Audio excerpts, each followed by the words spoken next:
Hi friends, welcome back to my YouTube channel. ഇന്ന് നമ്മുടെ യൂട്യൂബിൽ എവിടെ നോക്കിയാലും ഒരേ ഒരു തമ്പനിയിലാണ് എനിക്ക് കാണുവാൻ സാധിക്കുക. നിങ്ങൾക്കും അതുപോലെ തന്നെ ആയിരിക്കും. എന്താണെന്നല്ലേ, സാധാരണ നഴ്സുമാർ OET IELTS എഴുതിയിട്ട് കിട്ടാതെ വരുമ്പോൾ അവരുടെ ഡ്രീം ഫുൾഫിൽ ചെയ്യുവാനായിട്ട് എങ്ങനെയെങ്കിലും ഒരു സീനിയർ നഴ്സിംഗ് കെയറായി ഒന്ന് യൂറോപ്യൻ കൺട്രിയിൽ എത്തിപ്പെടണം എന്നൊരാഗ്രഹത്തോടു കൂടിയാണ് യൂട്യൂബ് തുറക്കുന്നത് തന്നെ.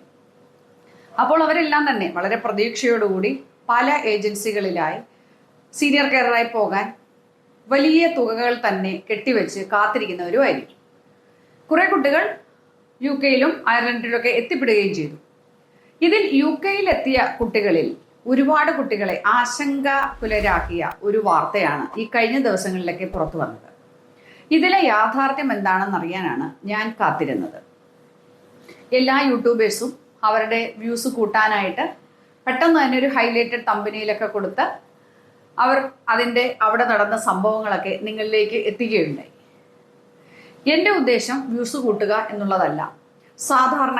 സാധാരണക്കാരായ ഒരുപാട് സ്റ്റുഡൻസ് UK-യിലേക്ക് ഇനി പോകാൻ വേണ്ടി പ്രോസസ്സിംഗ് സ്റ്റാർട്ട് ചെയ്ത് കാത്തിരിക്കുന്ന കുറച്ച് കുട്ടികൾ വളരെ വിഷമത്തോടെ വിളിച്ചു ചോദിച്ചപ്പോൾ അതിനെക്കുറിച്ച് ഒന്ന് രണ്ട് വാക്ക് പറയണമെന്ന് തോന്നി.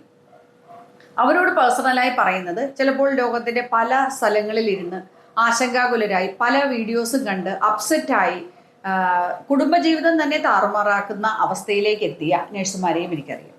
അപ്പോൾ അവർക്കെല്ലാം കൂടിയുള്ള ഒരു റിപ്ലൈ ആണ് ഇന്നത്തെ വീഡിയോ. UK-യിൽ നിങ്ങൾ കേട്ടതെല്ലാം സത്യമാണ്, പക്ഷേ അതെല്ലാം അവരുടെ നിയമങ്ങളല്ല. നിയമമായി കൊണ്ടുവരാൻ ആഗ്രഹിക്കുന്ന കുറച്ച് ഒരു അപ്ഡേഷൻ മാത്രമാണ്. ഓരോ പാർട്ടിക്കാരും, ഇപ്പോൾ നമ്മുടെ കൊച്ചു കേരളത്തിലാണെങ്കിലും നിങ്ങൾക്കറിയാം, മെയിനായിട്ട് 3 രാഷ്ട്രീയക്കാരാണ് ഭരണത്തിന് വേണ്ടിയിട്ട് മത്സരിക്കാറ്, അല്ലേ? Congress, communist and BJP. Party പഠിപ്പിക്കുവാനല്ല, നിങ്ങൾക്കിത് മനസ്സിലാക്കുവാൻ വേണ്ടിയിട്ടാണ്. അപ്പോൾ ഒരു ഇലക്ഷൻ നടക്കുമ്പോൾ ഒരു 6 മാസം മുന്നേ തൊട്ടേ ഓരോ പാർട്ടിക്കാരും അവർക്ക് പറ്റുന്ന തരത്തിൽ ജനങ്ങളെ ഇൻഫ്ലുവൻസ് ചെയ്യാനായിട്ട് ഓരോരോ കാര്യങ്ങൾ മുന്നോട്ട് വെക്കും, അല്ലേ? ഇപ്പോൾ കോൺഗ്രസ് കയറുവാണെങ്കിൽ ഞങ്ങൾ എല്ലാ യുവാക്കൾക്കും ജോലി നൽകും, അല്ലെങ്കിൽ അവർക്കെല്ലാം ഇത്ര രൂപ വീതം മാസം കൊടുക്കും, അങ്ങനെ ഇങ്ങനെ എന്തെങ്കിലുമൊക്കെ ഒരു ഓഫറുകൾ അവർ വാഗ്ദാനം ചെയ്യാറുണ്ട്. തിരിച്ചും മറ്റു രാഷ്ട്രീയക്കാരും, കമ്മ്യൂണിസ്റ്റ് ആയാലും BJP ആയാലും എല്ലാവരും നല്ല നല്ല വാഗ്ദാനങ്ങൾ, ജനങ്ങൾക്ക് ഇഷ്ടമുള്ള നല്ല വാഗ്ദാനങ്ങൾ, അവർക്ക് അവിടുത്തെ ജനങ്ങളെ അവരൊന്നിരുത്ത് പഠിച്ചതിന് ശേഷം ഭൂരിഭാഗം ജനങ്ങളിൽ അവരുടെ ഇഷ്ടം എന്താണെന്ന് കണ്ടുപിടിച്ച് അത് പ്രാബല്യത്തിൽ കൊണ്ടുവരാനായിട്ട് ശ്രമിക്കാറുണ്ട്. അപ്പോൾ അങ്ങനെ ഒരു പഠനം നടത്തിയതിൻ്റെ വെളിച്ചത്തിൽ ഇപ്പോഴുള്ള കുറച്ച് ആൾക്കാർക്ക് ഈ ഇന്ത്യക്കാരെയോ അല്ലെങ്കിൽ സീനിയർ കെയറിൽ വരുന്നവരെയോ കുടുംബമായി താമസിപ്പിക്കാൻ വിസ ഇത്രയും ലോവസ്റ്റ് സാലറിയിലുള്ളവരെ സമ്മതിക്കണ്ട എന്ന് ഒരു അഭിപ്രായം ഉയർന്നു വന്നു. അതനുസരിച്ച് അവരുടെ ഒരു അഭിപ്രായം, അവർ പ്രാബല്യത്തിൽ കയറിയാൽ, അവർ നിയമത്തിൽ കയറിയാൽ, ഇലക്ഷൻ വരികയാണ് 1 വർഷത്തിനുള്ളിൽ, അവർ കയറിയാൽ ഇങ്ങനെയുള്ള കാര്യങ്ങൾ നടപ്പിലാക്കും എന്നാണ് അവർ പറഞ്ഞേക്കുന്നത്. അത് നിയമം നടപ്പിലാക്കിയിട്ടില്ല. അതുകൊണ്ട് പ്രോസസ്സിംഗ് ചെയ്തുകൊണ്ടിരിക്കുന്ന നിങ്ങൾ ആരും വിഷമിക്കണ്ട എന്നാണ് എനിക്ക് പറയാനുള്ളത്. കാരണം ഇത് നിയമത്തിൽ പ്രാബല്യത്തിൽ അഥവാ കൊണ്ടുവന്നാൽ ഈ 26,200 എന്ന സാലറി 38,700 ഓട്ടോമാറ്റിക് ഇത് ഉയർത്തും. കാരണം വേറൊന്നും കൊണ്ടല്ല, 38,700 ഉണ്ടെങ്കിലാണ് ഫാമിലി വിസ അലൗ ചെയ്യാൻ സാധിക്കുകയുള്ളൂ.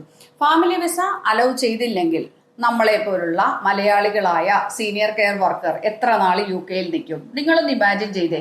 നമ്മുടെ കുടുംബമില്ലാതെ, നമ്മുടെ ജീവിത പങ്കാളികളോ അല്ലെങ്കിൽ നമ്മുടെ കുഞ്ഞുങ്ങളോ ഇല്ലാതെ നമ്മുടെ ജീവിതത്തിൽ എത്ര നാൾ നമുക്ക് ഒറ്റയ്ക്ക് മാറി നിൽക്കാൻ സാധിക്കും? എല്ലാ മനുഷ്യരും കുടുംബമായി ജീവിക്കാനാണ് ആഗ്രഹിക്കുന്നത്, അല്ലേ?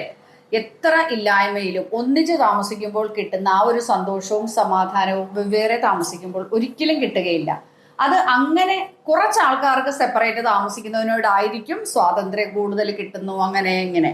പക്ഷേ 99% ആൾക്കാർക്കും കുടുംബമായി താമസിക്കുവാൻ തന്നെയാണ് ഇഷ്ടം.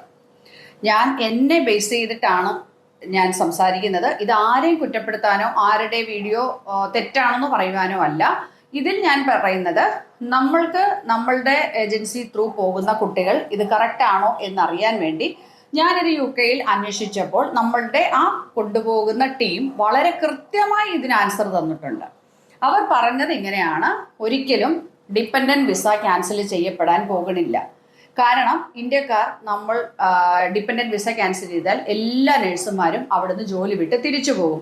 അവിടെ സ്റ്റാഫ് ഷോർട്ടേജ് ഭയങ്കര രൂക്ഷമാണ്, പ്രത്യേകിച്ച് ഓൾഡ് ഏജ് ഹോമിൽ സ്റ്റാഫ് ഷോർട്ടേജ് രൂക്ഷമാണെങ്കിൽ പിന്നെ ആരവരെ കെയർ ചെയ്യും? അപ്പോൾ ഉള്ള നഴ്സുമാരുടെ ഡിപ്പെൻഡന്റ് വിസ എടുത്തു കളഞ്ഞാൽ അവർ എങ്ങനെ അവിടെ നിൽക്കും? അപ്പോൾ ആ നഴ്സുമാർ കൂടി തിരിച്ചു പോകുന്ന ഒരു സാഹചര്യം ഉണ്ടായാൽ UK അതിജീവിക്കാൻ പ്രയാസപ്പെടും. അപ്പോൾ ഓട്ടോമാറ്റിക് ഈ ഡിപ്പെൻഡന്റ് വിസ ക്യാൻസൽ ചെയ്യുന്നത് നിയമം പ്രാബല്യത്തിൽ കൊണ്ടുവരുന്നത് സാലറിയെ ബേസ് ചെയ്തിട്ടാണ്.